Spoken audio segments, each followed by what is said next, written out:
আকাশবাণী শিলচর আঞ্চলিক সংবাদ পড়ছি সৌমিত্র চৌধুরী।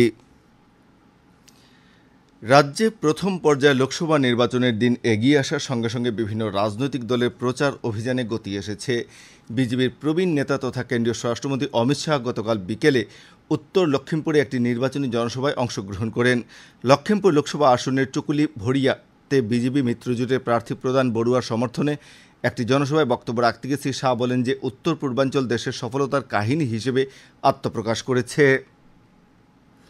গত 10 বছরে প্রধানমন্ত্রী নরেন্দ্র মোদীর নেতৃত্বে 9,500-রও অধিক উগ্রপন্থী সদস্য আত্মসমর্পণ করে সমাজের মূল স্রোতে ফিরে এসেছে বলে শ্রী শাহ উল্লেখ করেন। অঞ্চলটির নিরাপত্তা পরিস্থিতি উন্নত হওয়ার পরিপ্রেক্ষিতে সশস্ত্র বাহিনীর বিশেষ ক্ষমতা আইন উত্তর পূর্বের 80% এলাকা থেকে প্রত্যাহার করা হয়েছে বলে শ্রী শাহ জানান। জনসভায় মুখ্যমন্ত্রী ডক্টর হিমন্ত বিশ্ব শর্মাও বক্তব্য রাখেন।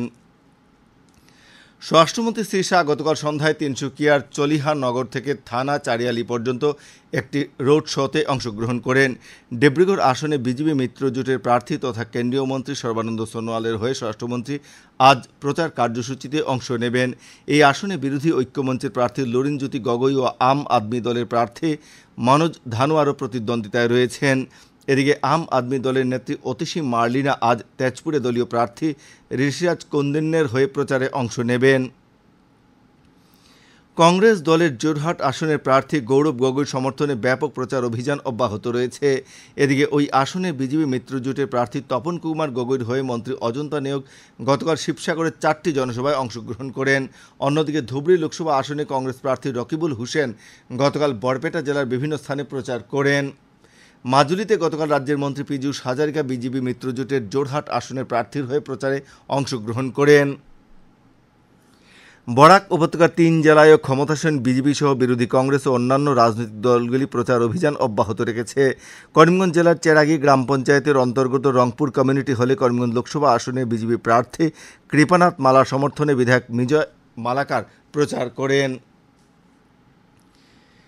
কাছাড়ের জেলা আয়ুক্ত তথা জেলার নির্বাচনী আধিকারিক রোহন কুমার ঝা জানিয়েছেন যে জেলার বিভিন্ন কার্যালয়ের প্রধান এবং শিক্ষা প্রতিষ্ঠান ও ব্যাংক সহ সরকারি আধিকারিক ও কর্মচারীরা জেলার নির্বাচন আধিকারিকের অনুমতি ছাড়া আগামী 4 জুন পর্যন্ত জেলা সদর শহর থেকে বের হতে পারবেন না।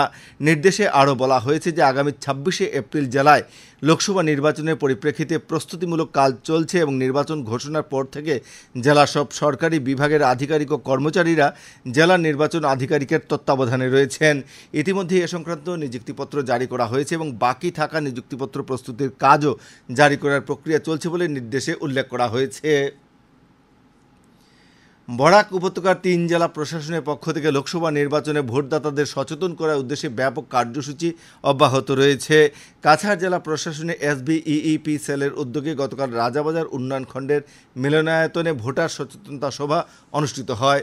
সভায় নেহেরু যুব কেন্দ্রের উপসঞ্চালক মেহবুব আলম লস্কর আসন্ন লোকসভা নির্বাচনে ভোটদানের হার বৃদ্ধি নিয়ে জেলা প্রশাসন গৃহীত বিভিন্ন পদক্ষেপের বিষয়ে বিস্তারিত আলোচনা করেন।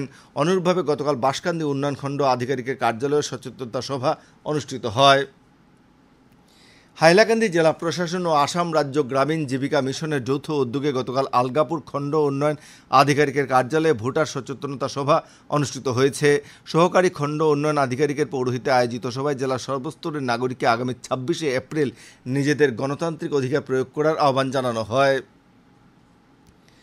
করিমগঞ্জ জেলায় ঈদ উল ফিতরের উৎসব শান্তিপূর্ণভাবে উদযাপন করতে গতকাল জেলা আয়ুক্ত মৃদুল যাদবের পৌরোহিত্যে তার কার্যালয় সভাকক্ষে জেলার ঈদগাহ কমিটির কর্মকর্তাদের সঙ্গে একটি সভা অনুষ্ঠিত হয়েছে।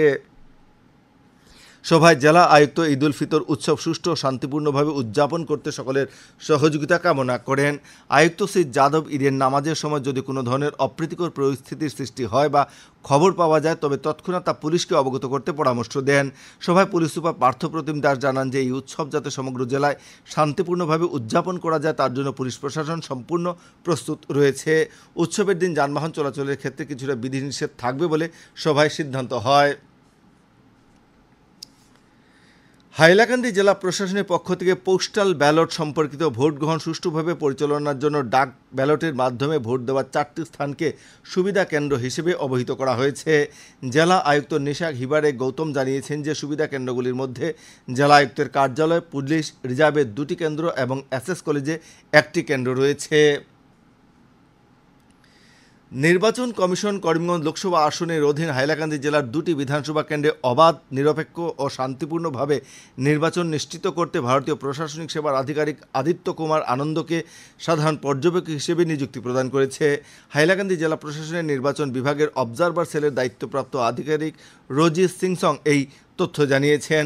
হাইলাকান্দি আবর্ত ভবনের নির্বাচনী পর্যবেক্ষকের কার্যালয় খোলা হয়েছে। সাধারণ অবজারভার আদিত্য কুমার আনন্দের ফোন নম্বর হচ্ছে 8472080023। নির্বাচন সংক্রান্ত যে কোনো বিষয়ের জন্য এই ফোন নম্বরে যোগাযোগ করা যাবে। আঞ্চলিক সংবাদ এখনকার মতো শেষ হলো। পরবর্তী আঞ্চলিক সংবাদ রাত 7টা 45 মিনিটে।